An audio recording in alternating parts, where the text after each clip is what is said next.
Class 8ৰ exercise 2.1 মেথমেটিক্সৰ আগত আমি 1ৰ পৰা 3 লৈ কৰিছিলোঁ। এতিয়া আমি 4 নম্বৰ অংকটো কৰিব ওলাইছোঁ।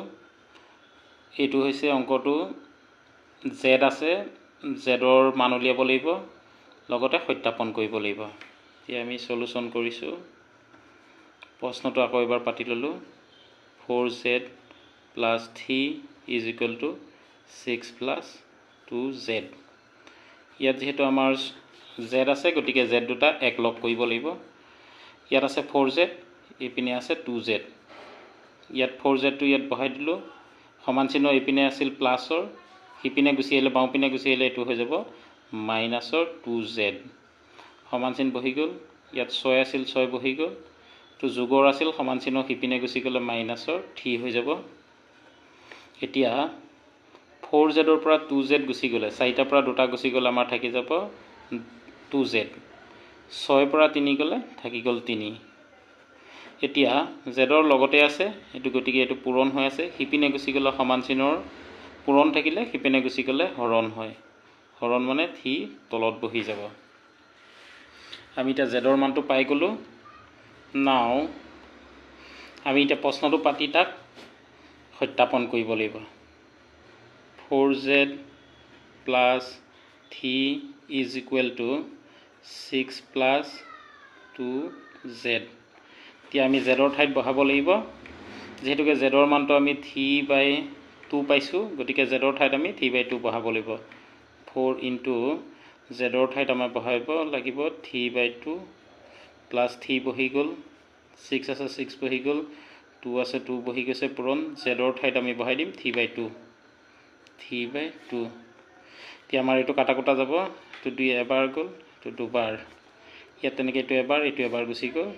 ইয়াত থাকি গ'ল আমাৰ 2 পূৰণ 3, 2 3 গুণ 6, প্লাছ এইটো 3 আছিলে 3 বহি গ'ল, 6 আছে 6 বহি গ'ল, এইটো কাটা গুচি গ'ল, যোগৰ 3 এটা থাকিল। এতেকে 6 3 এইটো হ'ল 9 সমান এইটো হ'ল 9।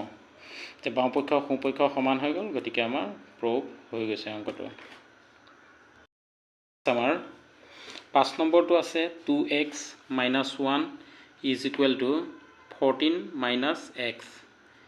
এতিয়া আমি সলিউশন কৰিম। প্ৰশ্নটো আকৌ এবাৰ পাতি লৈছোঁ। 2x - 1 = 14 - x।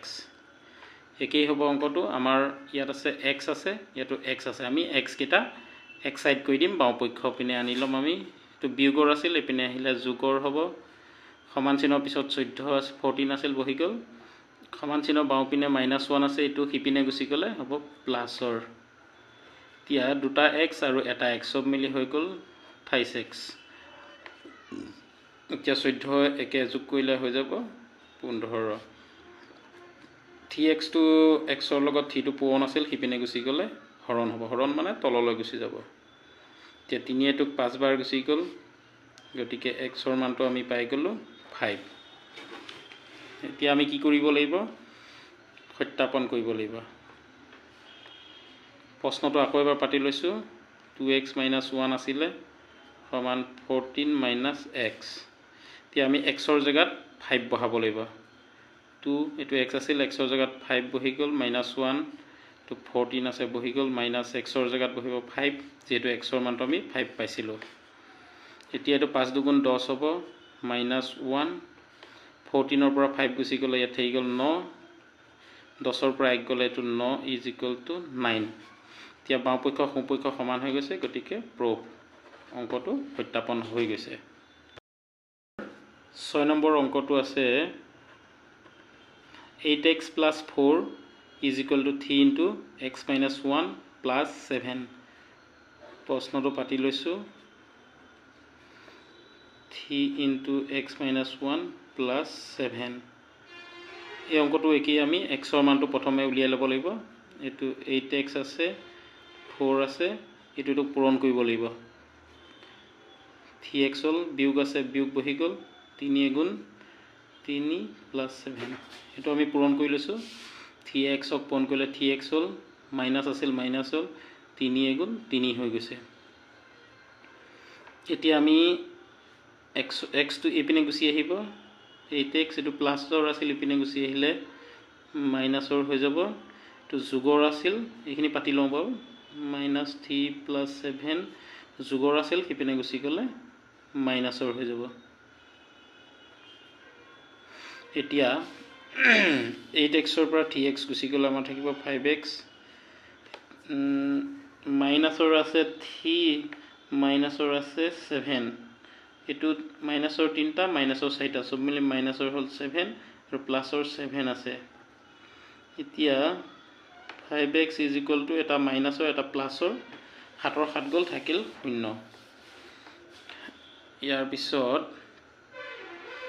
5টো ইয়াৰ লগত পূৰণ আছিল, সিপিনে গুচি গ'লে হৰণ হ'ব। এতিয়া xৰ মানটো আমি 0 পাই গ'লোঁ।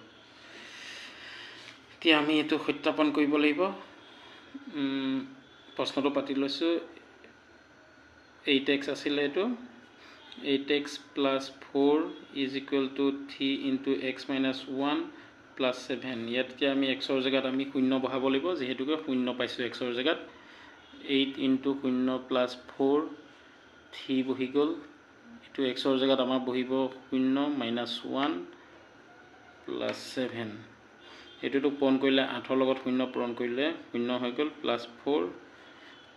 ইয়াৰ পিছত 3 আছিল, 3 বহি গ'ল, এইটো মাইনাছৰ 1 হ'ব, প্লাছৰ এইটো 7 আছে। এতিয়া 0ৰ লগত 4 যোগ কৰিলে 4 হ'ল, এইটো যোগে বিয়োগে বিয়োগ হৈ গ'ল, 3 × 3 = 3, প্লাছৰ 7, এইটো 4 হৈ গ'ল। এটা বিয়োগত আছে, এটা যোগত আছে, যোগৰটো যিহেতু ডাঙৰ গতিকে যোগ চিন হ'ব। এটা বিয়োগৰ এটা যোগৰ হ'লে আমাৰ ডাঙৰটোৰ পৰা সৰুটো বিয়োগ কৰিব লাগিব। 7ৰ পৰা 3 গ'লে 4 থাকিল। এতিয়া আমাৰ প্ৰুফটো হৈ গৈছে, যিহেতু বাওঁপক্ষ সোঁপক্ষ সমান হৈ গৈছে।